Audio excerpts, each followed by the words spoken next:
ओम नमो भगवते वासुदेवाय नमः। आज की इस वीडियो में हम सुनेंगे अनंत चतुर्दशी की व्रत कथा। एक बार नैमिषारण्य तीर्थ पर पुराणों के जानने वाले श्री सूत जी महाराज अपने शिष्यों और अन्य ऋषि मुनियों को श्रीमद् भागवत की कथा सुनाते हुए बोले, हे ऋषियों, जरासंध की मृत्यु के पश्चात महाराज युधिष्ठिर ने विशाल राजसूय यज्ञ का आयोजन किया। उस यज्ञ में दूर दूर से भारतवर्ष के बड़े बड़े राजा महाराजा सम्मिलित हुए। पांडवों द्वारा बसाया गया नगर इंद्रप्रस्थ बहुत ही सुंदर था। उसका वैभव और स्थापत्य देखते ही बनता था। पांडवों के लिए असुरों के शिल्पी में दानव ने बहुत ही सुंदर भवन का निर्माण किया था। उस भवन में कई ऐसी विशेषताएं थी जो उस भवन को देखने वालों को भ्रम में डाल देती थी। उसमें जहाँ पर अग्नि प्रज्वलित होती दिखाई देती, वहाँ सब कुछ सामान्य होता। जहाँ जल होता वहाँ स्थल होने का आभास होता, और जहाँ स्थल होता वहाँ जल होने का भ्रम होता। ऐसी विशेषताओं वाले उस भवन को देखने के लिए दुर्योधन भी आया और उस भवन की भव्यता और सौंदर्य को देखकर विस्मित हो गया। एक स्थान पर जहाँ जल था परंतु स्थल होने का आभास होता था, वहां वो जल में गिर पड़ा और उसे ऐसी अवस्था में देखकर द्रौपदी को हंसी आई और उसने दुर्योधन को अंधे का पुत्र अंधा कह दिया। द्रौपदी द्वारा किए गए इस अपमान से दुर्योधन तिलमिला उठा। उसने पांडवों और द्रौपदी को अपमानित करने और उनसे उनका राज्य छीनने की इच्छा से पांडवों को हस्तिनापुर आकर दूत क्रीड़ा अर्थात जुआ खेलने का निमंत्रण दिया और उस चौसर के खेल में कपट द्वारा पांडवों का राज्य छीनकर उन्हें दास बना लिया और महारानी द्रौपदी को जीतकर उन्हें दासी कहकर अपमानित किया और उसके चीरहरण का प्रयास किया। उस समय द्रौपदी के सम्मान की रक्षा स्वयं भगवान श्री हरि कृष्ण ने की। उसके बाद पांडवों को 12 वर्ष के वनवास और 1 वर्ष के अज्ञातवास का प्रण निभाने के लिए कहा गया। एक सम्राट से महाराज युधिष्ठिर एक वनवासी बन गए थे। उनका समस्त वैभव उनके पास से चला गया था। वो अपने भाइयों और रानी द्रौपदी के साथ वन में रहने के लिए विवश हो गए। एक बार जब भगवान श्री कृष्ण उनसे भेंट करने के लिए आए, तब उन्होंने दुखी होकर उनसे अपने मन का सारा हाल कहा और उनसे उपाय पूछा कि कैसे उनकी समस्त परेशानियों का नाश हो सकता है। कौन सा ऐसा व्रत और पूजन है जिसके करने से उन्हें उनका खोया हुआ मान सम्मान और राज्य प्राप्त हो सकता है। तब भगवान श्री कृष्ण ने उन्हें अनंत चतुर्दशी के व्रत का विधान सुनाया। श्री कृष्ण ने कहा, हे धर्मराज, अनंत भगवान का व्रत एवं पूजन करने से आपकी समस्त परेशानियों और दुखों का नाश हो जाएगा और जो कुछ भी आपने खोया है वो पुनः आपको प्राप्त हो जाएगा। आपकी सभी मनोकामनाएं पूर्ण होंगी। यह कहकर भगवान श्री कृष्ण ने उन्हें अनंत चतुर्दशी के व्रत की विधि बताकर उसकी कथा सुनाई। अति प्राचीन काल में सतयुग के समय एक ब्राह्मण हुआ करता था। उसका नाम सुमंत था। उसका विवाह वशिष्ठ गोत्र में उत्पन्न हुई भृगु की सुंदर कन्या से हुआ और विवाह के बाद उनकी उत्तम गुणों वाली कन्या का जन्म हुआ। उन्होंने उसका नाम सुशीला रखा। सुशीला की अल्प आयु में ही उसकी माता का स्वर्गवास हो गया। तब उसके पिता सुमंत का दूसरा विवाह कर्कशा नाम की एक कन्या से हुआ। कर्कशा स्वभाव से बहुत ही दुष्ट थी और वो सुशीला के प्रति द्वेषपूर्ण भाव रखती थी। कर्कशा अपने पति से भी प्रतिदिन झगड़ा किया करती थी। समय के साथ सुशीला की आयु बढ़ती गई और वो विवाह के योग्य हो गई। उसके रूप और गुणों की चर्चा सुनकर वेदों के ज्ञाता और मुनियों में श्रेष्ठ कौंडिल्य ऋषि सुमंत के पास सुशीला से विवाह की इच्छा लेकर आए। कौंडिल्य ऋषि ने सुमंत से उसकी पुत्री सुशीला के साथ विवाह करने के लिए कहा। सुमंत ने खुशी खुशी अपनी पुत्री का विवाह कौंडिल्य ऋषि के साथ कर दिया। अपनी पुत्री को विदा करते समय उसे कुछ देने की इच्छा से सुमंत अपनी पत्नी कर्कशा से कहता है, तो उसने घर के सारे पुराने सामान और बारात के खाने के लिए रास्ते के भोजन के लिए रात का बचा हुआ भोजन बांध दिया। यह सब सुशीला ने देख लिया। उसको यह देखकर बहुत दुख हुआ। उसे लगा कि जब उसके ससुराल वालों को ये बात पता चलेगी तो उसका कितना अपमान करेंगे। उसे उनका तिरस्कार भी सहना पड़ेगा। यह सोचकर उसके मन में आत्महत्या का विचार आया। जब मार्ग में सब एक नदी के किनारे रुके तो सुशीला नदी में डूबकर आत्महत्या करने के विचार से वहां पहुंच गई। वो जब वहां पहुंची तो उसने देखा कि वहां पर बहुत सारी स्त्रियां कोई पूजन कर रही हैं। सुशीला ने उन स्त्रियों से पूछा कि आप लोग ये क्या कर रहे हो? तब उन्होंने उसे बताया कि आज अनंत चतुर्दशी है और हम सब अनंत भगवान का व्रत एवं पूजन कर रहे हैं। इसके करने से मनुष्य की सभी मनोकामनाएं पूर्ण होती है। तब सुशीला ने उनसे अनंत चतुर्दशी के व्रत एवं पूजन की विधि पूछी। तब एक स्त्री ने उसे बताया कि हे सुशीला, यह अनंत चतुर्दशी का व्रत है और इसमें भगवान श्री हरि नारायण के अनंत रूप का व्रत और पूजन किया जाता है। पूजन के बाद 14 ग्रंथि वाला धागा शुद्ध करके स्त्रियां अपने बाएं हाथ पर और पुरुष अपने दाएं हाथ पर बांधते हैं। इस धागे को बांधते समय अनंत भगवान से प्रार्थना करें कि हे अनंत देव, आप इस संसार रूपी सागर से मुझे पार लगाओ, मेरा उद्धार करो। आपको बारंबार मेरा प्रणाम है।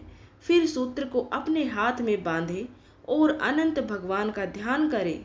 तब सुशीला ने वही व्रत का संकल्प किया और पूजन करके अपनी बाईं बाह पर 14 ग्रंथि युक्त सूत्र बांधा और अनंत भगवान से प्रार्थना करी, हे प्रभु, आप तो सब जानते हैं, आज मेरे ससुराल वालों के समक्ष मेरी और मेरे पिता का लाज रखो।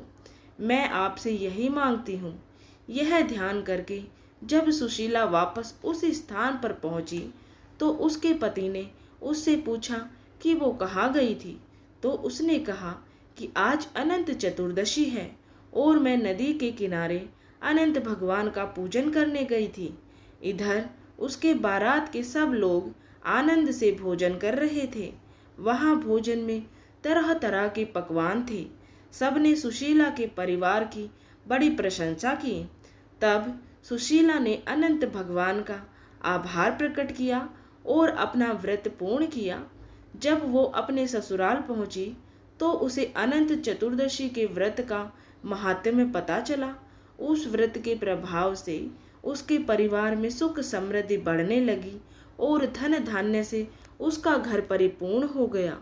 उसका जीवन सुखमय हो गया। एक बार उसके पति की दृष्टि उसके हाथ पर बंधे सूत्र पर पड़ी तो उसने सुशीला से पूछा कि ये क्या है और तुमने इसे क्यों बांध रखा है। तब सुशीला ने कहा, हे स्वामी, यह अनंत भगवान श्री हरि नारायण का सूत्र है। मैं अनंत भगवान का व्रत करती हूँ और उन्हीं की कृपा से आज हमारे पास धन धान्य की सब कुछ है। सुशीला के ऐसे वचन सुनकर कौंडिल्य ऋषि अहंकारवश अनंत सूत्र को तोड़कर जलती हुई अग्नि में फेंक देते हैं। सुशीला ने तुरंत अनंत सूत्र को आग से निकाला और उसे दूध में डाल दिया। अनंत सूत्र का इस प्रकार अपमान करने से कौंडिल्य ऋषि पर अनंत भगवान रुष्ट हो गए और इसके कारण उनका समस्त ऐश्वर्य समाप्त हो गया। घर जल गया, धन चोरी हो गया, घर परिवार में कलह होने लगा और उनका स्वास्थ्य भी खराब रहने लगा। तब उन्होंने अपनी पत्नी सुशीला से कहा, अचानक ये क्या हो गया है? हमारा सारा धन वैभव नष्ट हो गया है। तब सुशीला ने उन्हें कहा कि यह अनंत भगवान और उनके उस सूत्र के अपमान के कारण हुआ है। तब कौंडिल्य ऋषि को अपनी गलती पर पश्चाताप हुआ और उसका प्रायश्चित करने के लिए वो तप करने और अनंत भगवान के दर्शन की इच्छा से वन में चले गए। वन में पहुंचकर कौंडिल्य ऋषि इधर उधर घूमकर सबसे अनंत भगवान के विषय में पूछने लगे। वन में उन्होंने एक फलों से लदा हुआ पेड़ देखा जिसमें कीड़े पड़े हुए थे। उन्होंने उससे पूछा कि तुमने अनंत भगवान को देखा है क्या? तब उस वृक्ष ने मना कर दिया और कहा, नहीं, मैंने नहीं देखा। यह सुनकर जब कौंडिल्य ऋषि आगे बढ़ने लगे तो वृक्ष ने कहा कि अगर तुम्हें अनंत भगवान मिले तो उनसे पूछना कि मेरे अंदर कीड़े क्यों हैं। तब कौंडिल्य ऋषि उसे हाँ कहकर और आगे बढ़ गए। अनंत भगवान के दर्शन की इच्छा मन में लिए कौंडिल्य ऋषि वन में आगे बढ़ते रहे। वन में उन्हें घूमती हुई गायें और बछड़े मिले। तब कौंडिल्य ऋषि ने गायों से पूछा, हे गोमाता, क्या तुमने अनंत भगवान को देखा है? तब उस गाय ने भी मना कर दिया।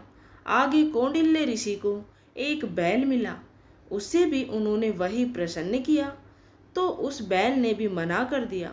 उससे आगे उन्हें 2 पुष्करणियां मिली, उनसे भी उन्होंने वही सवाल किया और उन्होंने भी वही उत्तर दिया जो उनसे पहले सबने दिया था।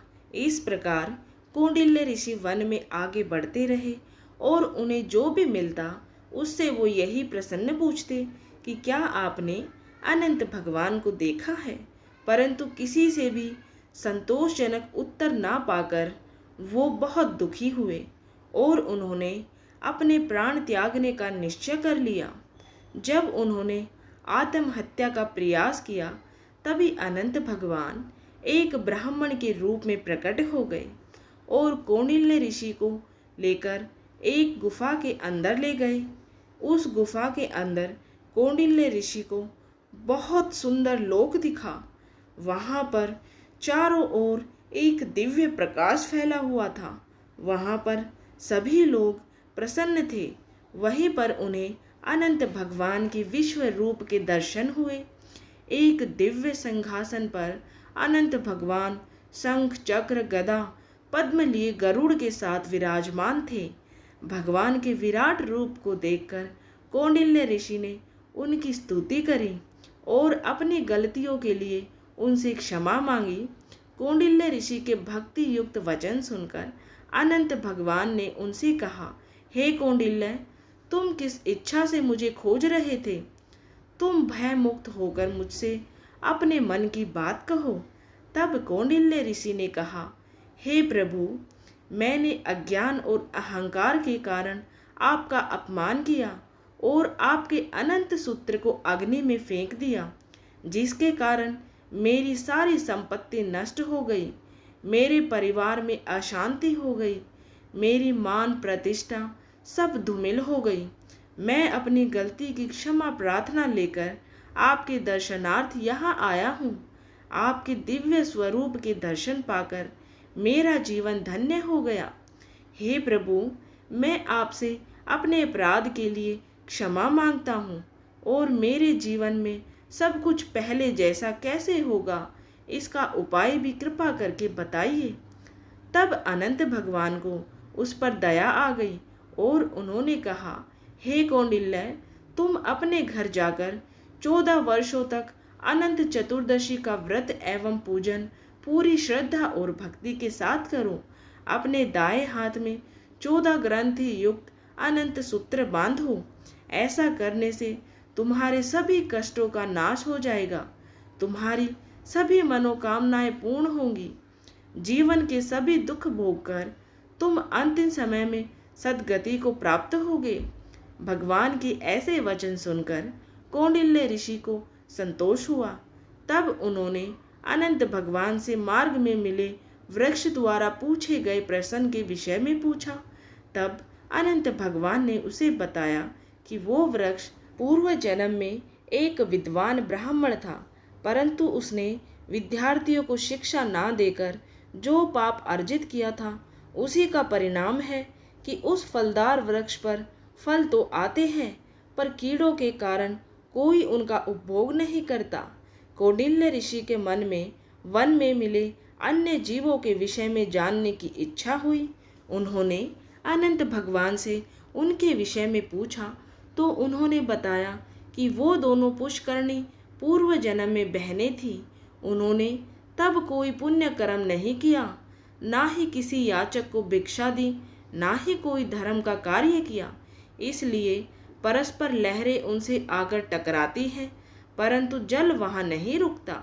अनंत भगवान ने आगे कहा कि वो गाय पृथ्वी है, वह बैल धर्म है, गधा क्रोध है, वह हाथी अहंकार है, वो गुफा संसार है और मैं अनंत हूँ।